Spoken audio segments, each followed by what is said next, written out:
उत्तर प्रदेश में जल्द ही उपचुनाव होने हैं। ऐसे में हाल ही में हुए लोकसभा चुनाव में दिखे खराब प्रदर्शन के बाद बीजेपी के लिए ये उपचुनाव बेहद महत्वपूर्ण है। इसी सब के बीच बीजेपी के सहयोगी दल ही पार्टी की टेंशन बढ़ा रहे हैं। दरअसल यूपी की 10 सीटों पर उपचुनाव होने हैं। चुनाव से पहले बीजेपी के सहयोगी दल इस बात को भांप चुके हैं कि इस चुनाव में बीजेपी के ऊपर बेहतर प्रदर्शन करने का दबाव रहेगा। ऐसे में अब सहयोगी दल भी इस दबाव का फायदा उठाने में लग गए हैं और सीटों की डिमांड कर रहे हैं। बता दें कि इन 10 सीटों में 4 सीटें बीजेपी के 2 सहयोगी मांग रहे हैं। इसमें 2 सीटों पर निषाद पार्टी और 2 सीटों पर राष्ट्रीय लोक दल के लड़ने की मंशा है।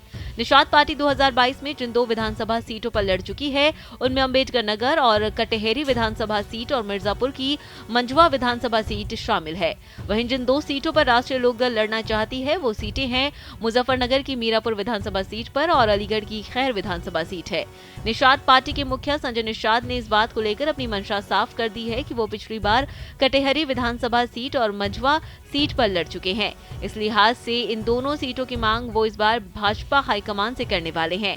वहीं रालोद के प्रवक्ता अनिल दुबे का कहना है कि मीरापुर विधानसभा सीट उनके पास ही रही है और इसके अलावा उनके पार्टी के वर्चस्व वाली सीटों की मांग वो लोग करने को इच्छुक हैं, जिसमें खैर विधानसभा सीट आती है। अगर ये चारों सीटें गठबंधन के पास जाती हैं तो भाजपा के पास मात्र 6 सीटें बचेंगी। आपको बता दें कि यूपी की जिन 10 सीटों पर चुनाव होने हैं, उनमें से भाजपा के पास फूलपुर, गाजियाबाद और खैर विधानसभा सीट थी।